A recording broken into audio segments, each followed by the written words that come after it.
Desarrollo sin capitalismo hacia un mundo comunitario. Un ensayo de Julio Silva Solar y Jacques Chonchol.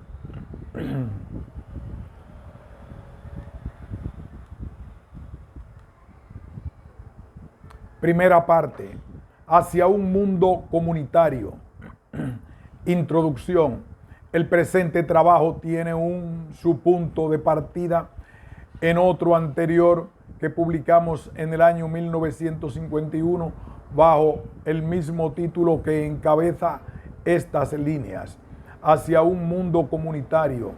La idea del régimen comunitario aparecía ahí como el desenlace manifiesto de los conflictos que se desarrollan dentro de la sociedad capitalista.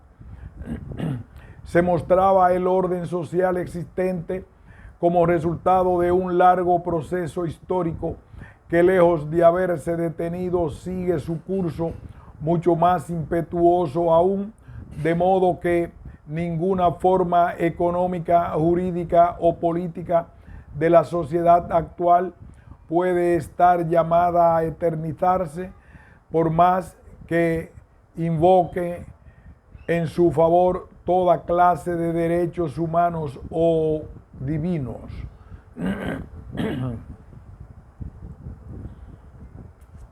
La base del cambio social se situaba en el sistema de propiedad y la de las presiones que lo promovían en las masas proletarias, que son el producto más universal y de más constante expansión de la producción capitalista mundial, junto con ciertas consideraciones elementales sobre el marxismo y sobre la crisis interior de la sociedad burguesa. Señalábamos por último las tendencias críticas suscitadas dentro del campo cristiano contra esta sociedad bajo las variadas formas del cristianismo social.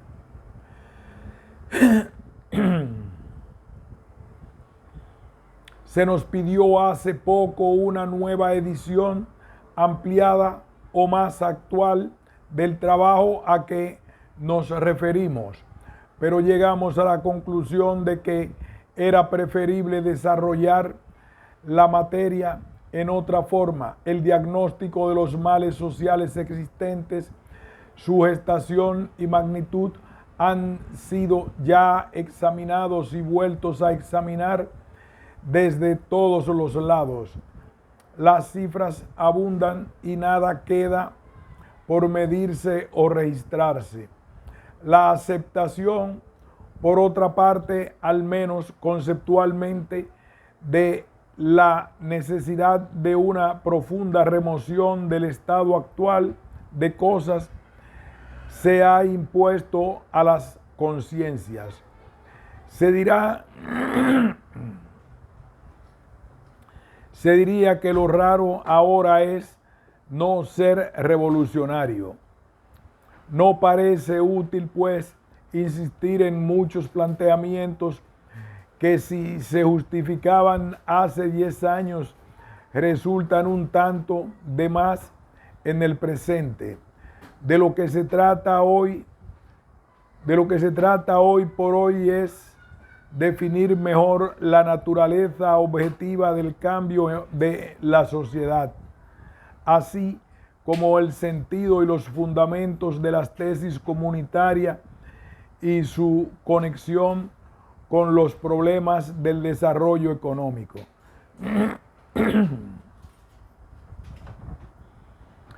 Hemos prestado una atención detenida a la cuestión de la propiedad, que ineludiblemente está en el fondo de toda verdadera revolución. La conclusión a que arribamos es que el sistema de propiedad común o social tiene antecedentes muy sólidos en el pensamiento cristiano. En tal sentido, este confluye con la sociedad que se gesta en el mundo del trabajo.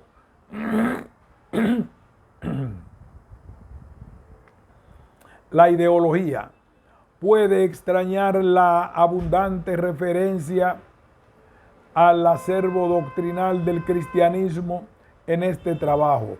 Algunos opinan que la inspiración cristiana de una acción política o temporal, como de las ideas que se funda esta acción, debe operar en el fuero íntimo de las conciencias y que no cabe formularla de un modo explícito. Señalan con razón que el cristianismo no es una ideología política, que no hay propiamente una particular solución católica o cristiana para los problemas políticos o económicos, y que no debiera inducirse a ninguna confusión entre religión y política. Ellos recusan toda denominación cristiana en su actividad social. En sí misma, tal posición parece justa. Sin embargo, los hechos se dan de otro modo y resulta más real repartir de los hechos tal como son. En este caso, el hecho básico es que un cierto tipo de política avanzada ha surgido de grupos cristianos. Sus formulaciones se desenvuelven dentro del pensamiento cristiano, aunque no siempre abiertamente, y sus energías más profundas vienen del fondo mismo del alma cristiana. Esta es la realidad. ¿Por qué no partir de ella en lugar de eludirla? ¿No es mejor reconocer de una vez esta inspiración cristiana y llegar hasta sus raíces mismas? Si el cristianismo es, de hecho, fuente de inspiración para la acción terrestre, ¿no es mejor formular explícitamente la vinculación entre esta fuerza inspiradora y los problemas actuales? Ciertos temores a la eventual intromisión del poder eclesiástico, frente al cual se buscan resguardos, no debieran llevarse al extremo de mantener en la penumbra el sentido ideológico profundo desde el cual se han desarrollado estas posiciones. El cristianismo como energía histórica. Es claro que el cristianismo está tomado aquí en un sentido muy amplio, no como una iglesia con su ortodoxia y su jerarquía, sino mucho más que eso, como aquel fermento evangélico de que habla Maritain, que trabaja también sobre la conciencia profana, despertando en los hombres la vocación de los grandes ideales que condensó el movimiento cristiano en su origen, levantándolos hacia lo mejor de sí mismos, dirigiéndolos a la comunión y la fraternidad, o tomando como esa energía histórica y que actúa sobre la tierra, sobre la vida temporal, aún adoptando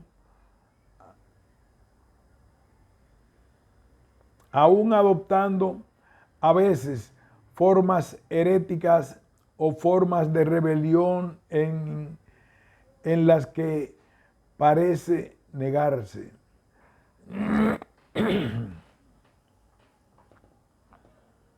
El cristianismo, pues, inspirador de una acción política de este orden, no sería el cristianismo en cuanto credo religioso particular de los creyentes, ni en cuanto a las verdades dogmáticas o a los intereses eclesiásticos, sino en cuanto expresa la fe y esperanza del hombre en su humanidad plena y su lucha continua por encaminarse en ella hasta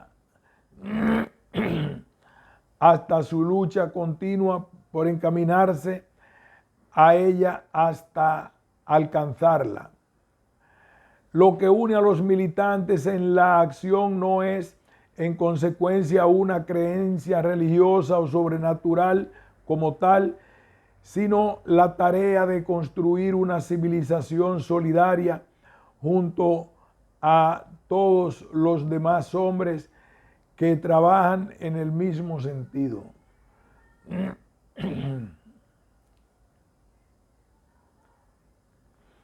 Tarea en la que no están sujetos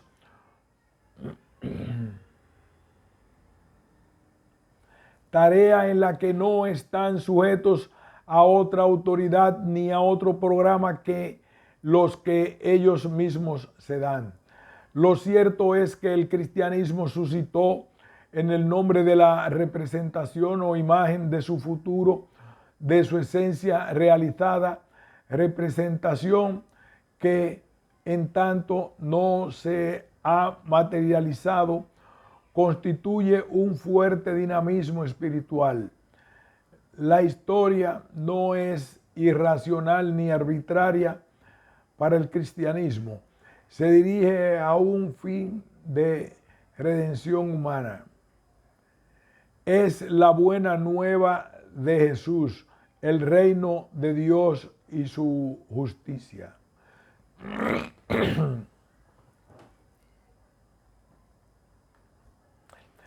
Son los desheredados, los pobres, quienes hacen suya esta esperanza y se reúnen en ella. Todo se renovará, nuevo cielo, nueva tierra. El hombre nacerá de nuevo. No es un plan puramente celestial. La tierra, el cuerpo, la materia entran también dentro junto con lo demás.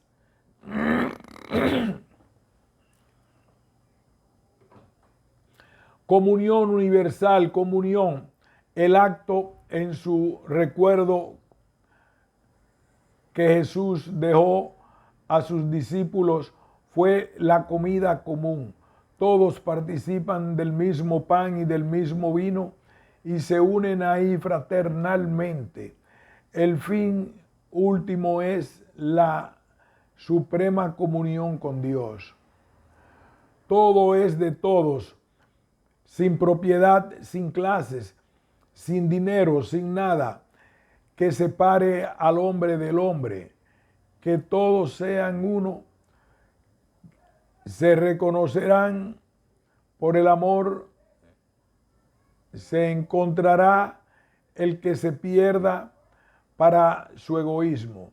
Dad y recibid gratuitamente, reino de libertad, sin opresores, reino de paz, sin guerras ni antagonismos destructivos.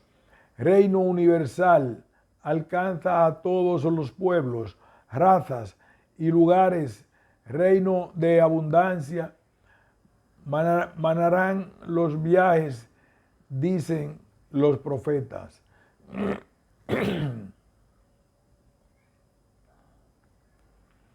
Este apunte somero insinúa al menos lo que habría que entender por ese fermento o esa energía que el cristianismo esparció sobre el mundo y que no ha dejado jamás de activar.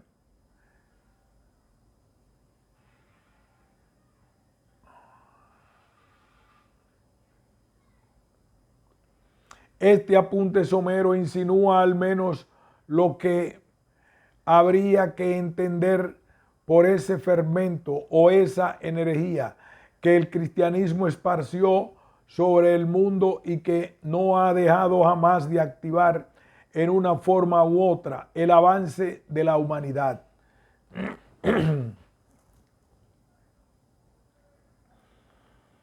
Críticas de los dialécticos. Crítica de los dialécticos. Si nos atuviéramos al marxismo, habría que declarar caducado el pensamiento cristiano. Críticas de los dialécticos.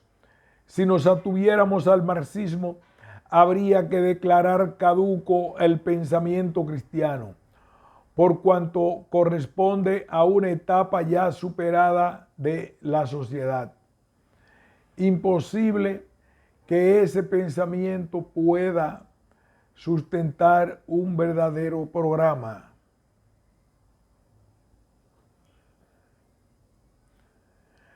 Para el hombre en la actualidad. El nuevo pensamiento surgido de las presentes condiciones sociales, llamado a conducir y a unificar a la humanidad, no sería otro que el marxismo.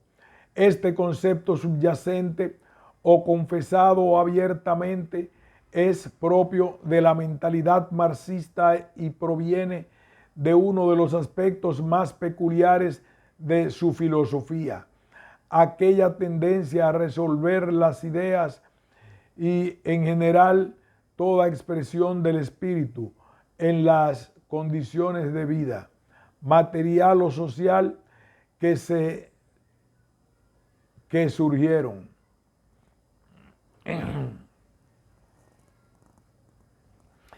Es el ser social el que determina la conciencia del hombre, dice Marx.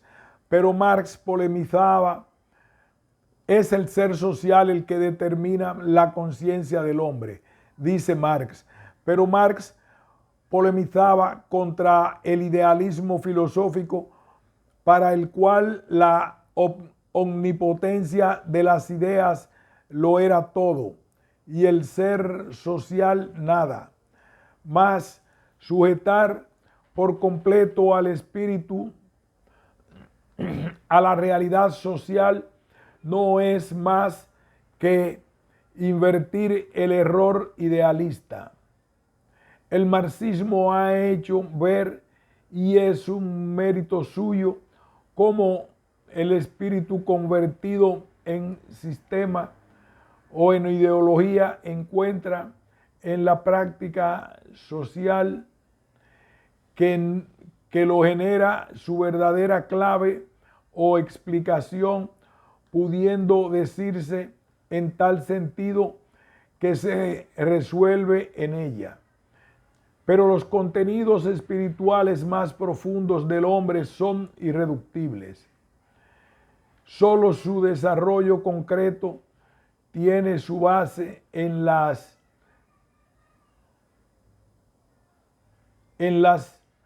particularidades de una situación dada en un determinado estado de la sociedad, la economía, la cultura, más el núcleo interior desde donde parten los impulsos del espíritu, tales como la libertad, la igualdad, la justicia, la solidaridad, etc.,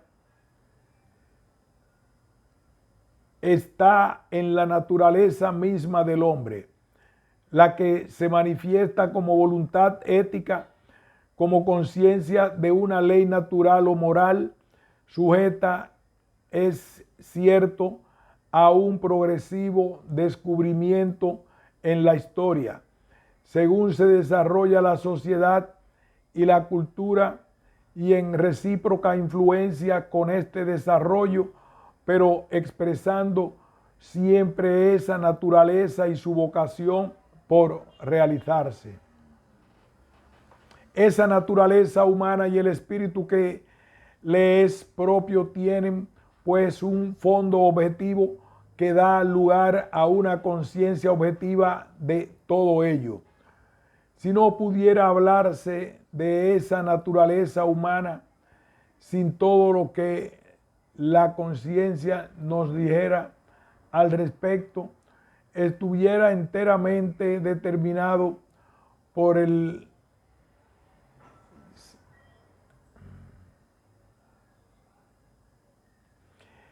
si no pudiera hablarse de una naturaleza humana, si todo lo que la conciencia nos dijera al respecto estuviera enteramente determinado por el cambiante ser social que la engendra, no tendría sentido hablar del hombre como un ser alienado que se encuentra a sí mismo en la nueva sociedad. Y de esto habla el marxismo, lo cual supone un concepto del hombre, de su naturaleza bastante seguro, que no puede estar sumido del todo en el relativismo histórico de una conciencia absolutamente determinada por las condiciones de su existencia social.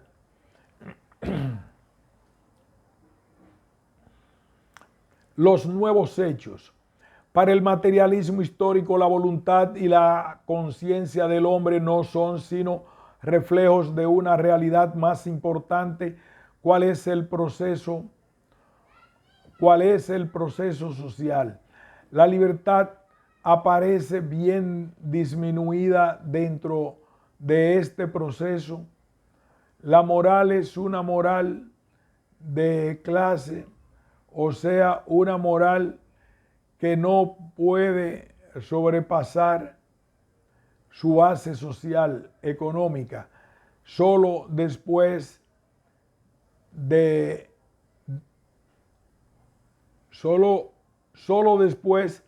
que desaparezcan las clases podrá cobrar validez una moral universal. Sin embargo, en tanto los nuevos medios de destrucción nuclear pusieron en la encrucijada la vida misma de la humanidad y todo desarrollo ulterior de la sociedad y la historia, incluidas sus inexorables leyes dialécticas, empezó a adquirir relieve lo que era tenido por secundario. El curso fundamental de los hechos no aparece ya tan determinado. No sabemos si el hombre se va a destruir por una guerra nuclear. No sabemos con certeza si va a vivir o si va a morir como especie. De ninguna ciencia, de ninguna ley de la naturaleza o de la sociedad, de ningún proceso objetivo de la historia se deduce necesariamente una u otra cosa, la paz o la gente. Ambas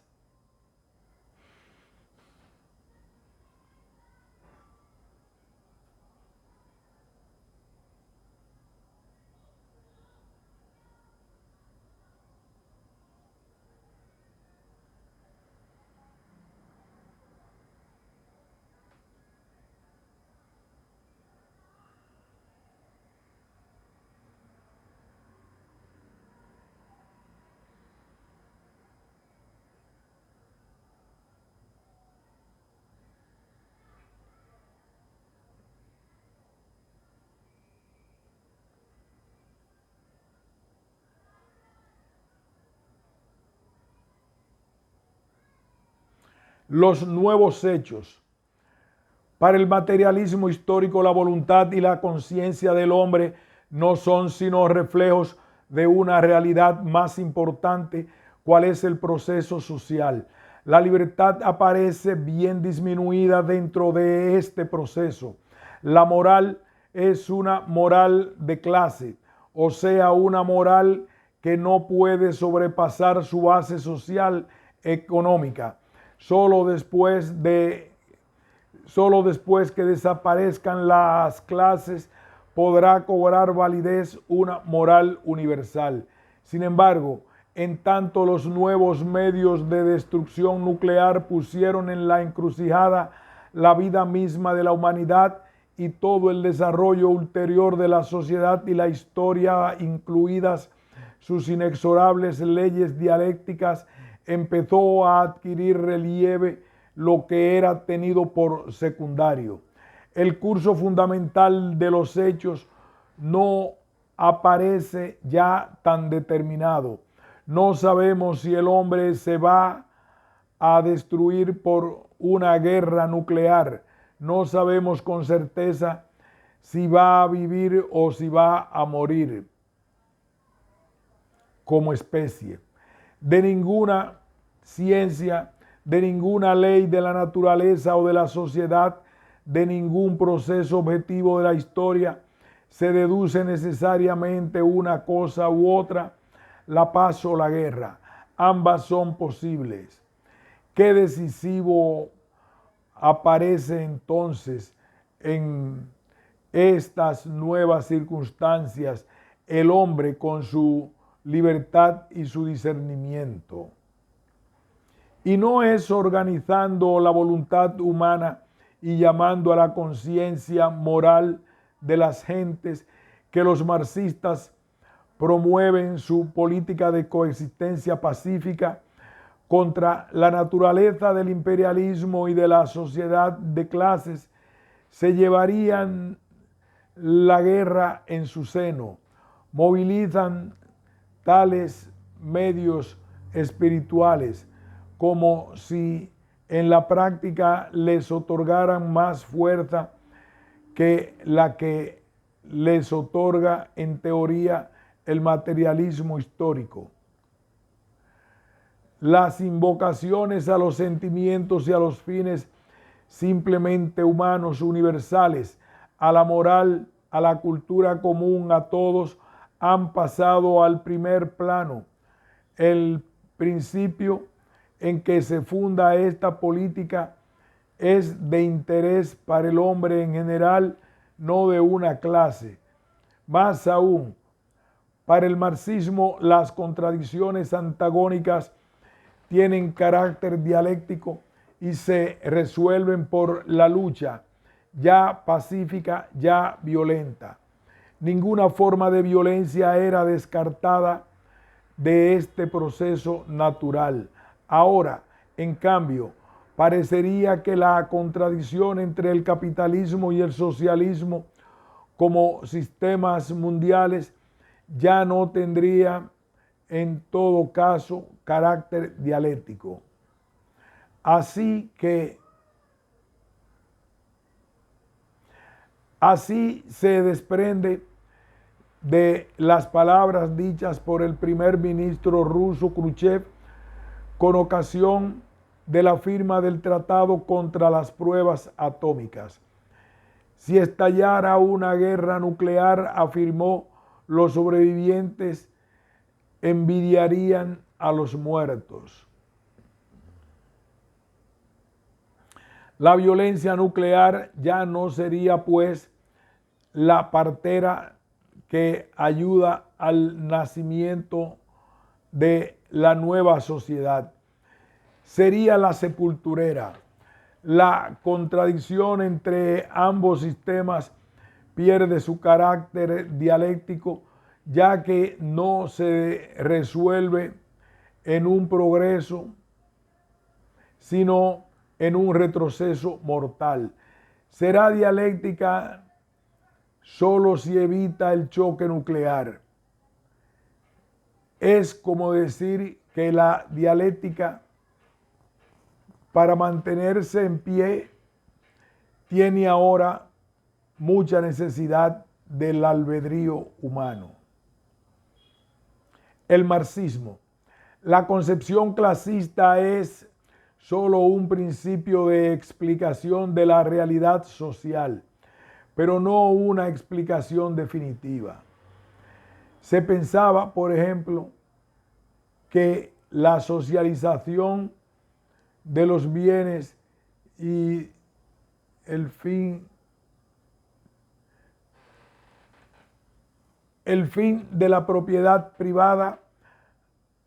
Se pensaba, por ejemplo, que la socialización de los bienes, el fin de la propiedad privada, habría de traer el fin de toda forma de opresión o servidumbre del hombre por el hombre. La experiencia estalinista demostró, sin embargo, que la socialización de los bienes no producía ese efecto por sí misma. No era cuestión de cambiar la estructura económica para que la experiencia estalinista demostró, sin embargo, que la socialización de los bienes no producía ese efecto por sí misma. No era cuestión de cambiar la estructura económica para que lo demás viniera sobre la nueva base establecida. No era solo un asunto de propiedad y de clases sociales.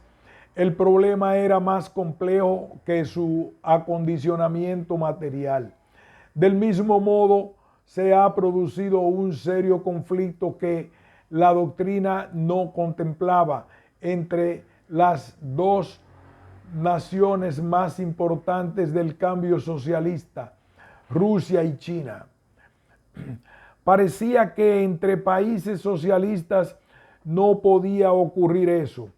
Ellos habían desterrado los intereses imperialistas, la política exterior de las clases explotadoras, o sea, lo que según el marxismo origina las guerras y antagonismos entre naciones y razas.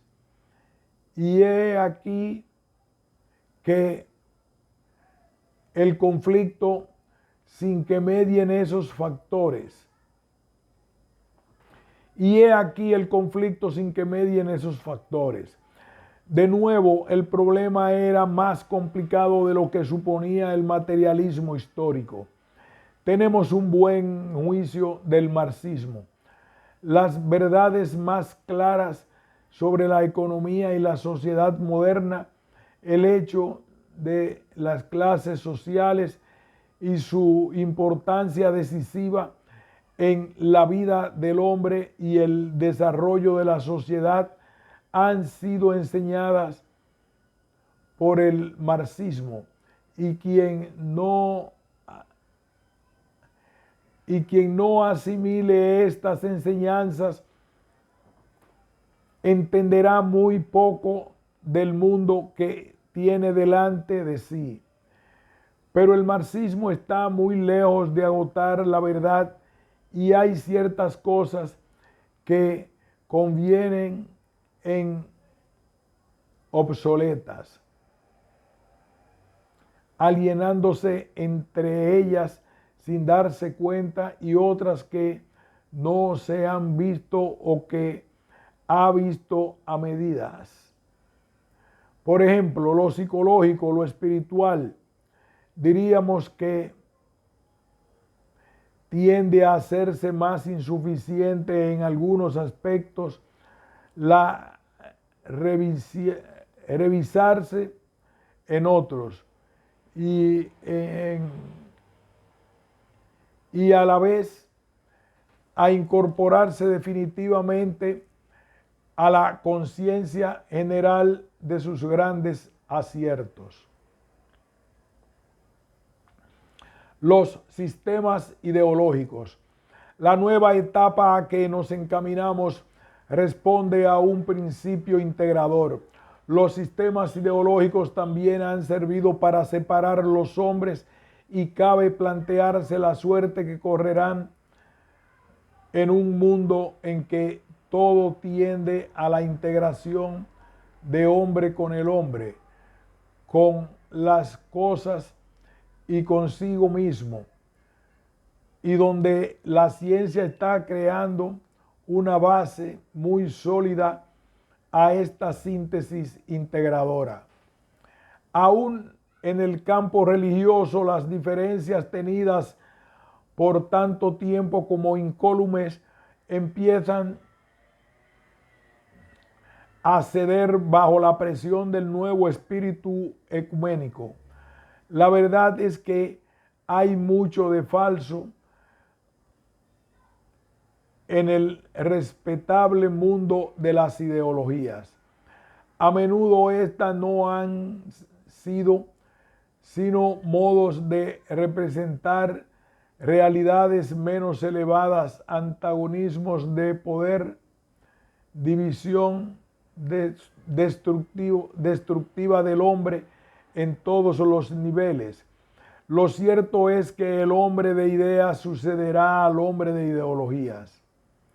La formulación abstracta aparece como la expresión lógica de situaciones más comprometidas. El materialismo o el espiritualismo, por ejemplo, son conceptos ideológicos que por sí mismos ya no es mucho lo que dicen. Se trata de ver más bien qué quieren manifestar, qué hay tras tales formulaciones. Por eso, seguir en el análisis de lo que las respectivas fórmulas ideológicas presentan en sus postulados explícitos es ya muy poco fecundo. Allí se constatarán una vez más las posiciones tradicionales, la lógica interna de cada sistema, sus contradicciones, pero esto es cosa sabida y no conduce a nada. Hay que buscar en otra dirección. Si tomamos, por ejemplo, el materialismo dialéctico, habría de verse qué significa esta filosofía surgida en las condiciones de la sociedad industrial y sirviendo de soporte ideológico a las aspiraciones de las masas obreras y sus dirigentes en orden a crear un mundo socialista. Desde luego, aspiraciones muy parecidas que corresponden a tendencias enérgicas arraigadas en el alma humana desde el comienzo de la historia han sido formuladas en otras épocas en la atmósfera de otras circunstancias sociales y culturales bajo una forma mística y espiritualista y apelando a poderes sobrenaturales. Entonces, lo que importa no es tanto la condensación lógica a través de un sistema de ideas, de una filosofía que se define de una manera u otra, sino aquellas exigencias profundas que generan dicha condensación mental. Es eso lo que hay que tener en cuenta antes que la corteza superior de la elaboración especulativa, todavía más ahora que sabemos por la psicología profunda que bajo esas cortezas es donde están las fuerzas más activas del ser. Son en este caso mismas y seculares aspiraciones del hombre siempre reiteradas y que se encuentran descritas en todas las grandes filosofías, religiones, utopías, en una u otra forma, bajo una u otra invocación, no importa el lenguaje que se use. Erich Fromm, por ejemplo, se preguntaba si el socialismo de Marx no es la realización de los más hondos impulsos religiosos comunes a las principales religiones humanitarias del pasado. Si se responde que sí, uno. Pero ahora esto se llama materialismo dialéctico. Veamos este materialismo, por ser dialéctico, se sobrepasa a sí mismo.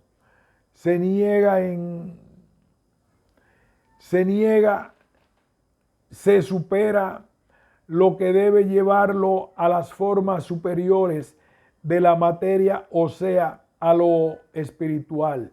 Entonces, tenemos, si hemos de usar estos conceptos, que este materialismo estaría destinado a volverse espiritualismo. Tal sería su dinámica interna. De ahí que hablar de materialismo espiritualista, lo que no tiene sentido. Y así llegamos a un punto importante, cuál es que Marx no sistematizó una construcción filosófica, un materialismo. El trabajo intelectual de Marx no estuvo consagrado a crear una filosofía la que tenía por una forma de enajenación del espíritu humano. Su tesis fue: se trata de cambiar el mundo, no de interpretarlo como hacen los filósofos. De manera que era bien difícil que se empeñara en una nueva interpretación de cualquier índole que fuera, materialista o idealista. Es cierto que después el movimiento necesitó crear un silabario ideológico para sus militantes y entonces tomó cuerpo el sistema filosófico llamado materialismo dialéctico, el que no puede cumplir, sin embargo, sus fines, producir la enajenación que Marx veía en toda filosofía. Ello ocurre todavía más si el espíritu de partido hace que la propia filosofía se tome como la verdad absoluta, como expresión de la ciencia misma, sin atisbar siquiera toda la carga emocional que ese materialismo contiene, por su ostensible propósito de ser antítesis de los valores espirituales e ideas elevadas que caracterizan la ideología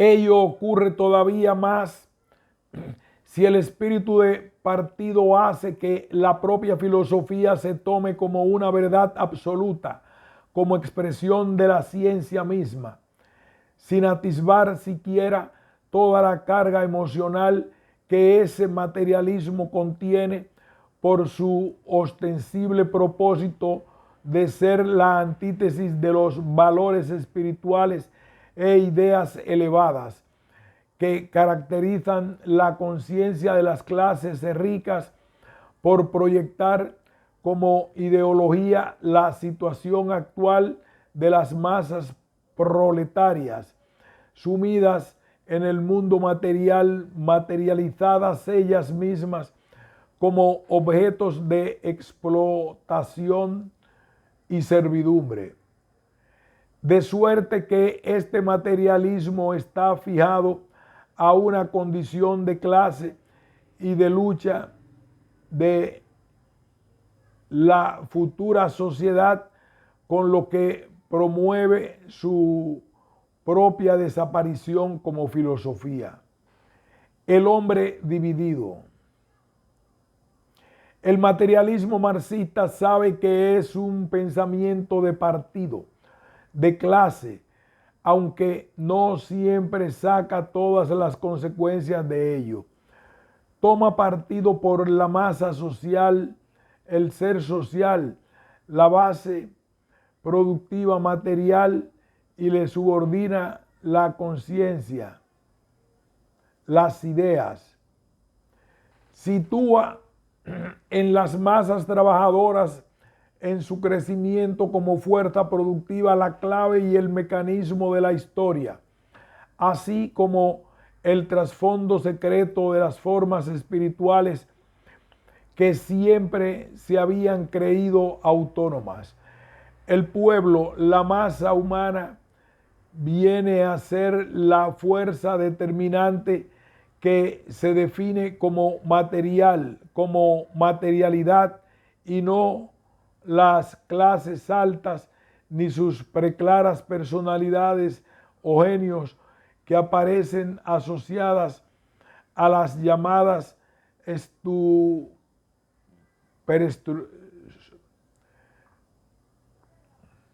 el pueblo, la masa humana, viene a ser la fuerza determinante que se define como material, como materialidad, y no las clases altas ni sus preclaras personalidades o genios que aparecen asociados a las llamadas superestructuras jurídicas y religiosas, espirituales.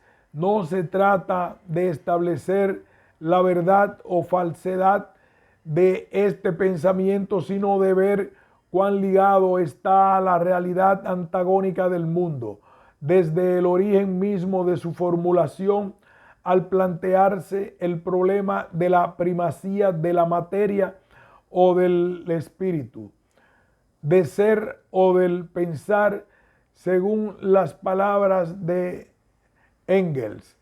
Cualquiera que fuere su opinión, tal filosofía quedaba de todas maneras envuelta en las redes de las viejas categorías, hechas a la medida de la vieja sociedad clasista, donde el hombre está profundamente dividido, separado por su arriba y abajo, su amo y siervo, su capital y trabajo, su alma y cuerpo, su superyo y yo, etc., dominando siempre uno sobre otro, esclavizando, explotando, censurando, oprimiendo. ¿Quién tiene pues la primacía, la materia o el espíritu? Cualquier respuesta deja igual el fondo de la cuestión. Será siempre el reino del hombre contra el hombre, de una parte del hombre contra otra parte de sí mismo, de lo que se trata. Como decía el poeta León Felipe, es que muera el rico y el pobre para que nazca el hombre. Un hombre que no será ni materialista ni espiritualista, o será ambas cosas a la vez, porque no estando dividido socialmente, tampoco lo estará dentro de sí. No tendrá, pues, que plantearse el dominio de su materia sobre su espíritu o de su espíritu sobre su materia, ni deducir concepciones materialistas o espiritualistas de la realidad. Aquí haremos una pausa y continuaremos con el capítulo primero, principios del comunitarismo. Pausamos.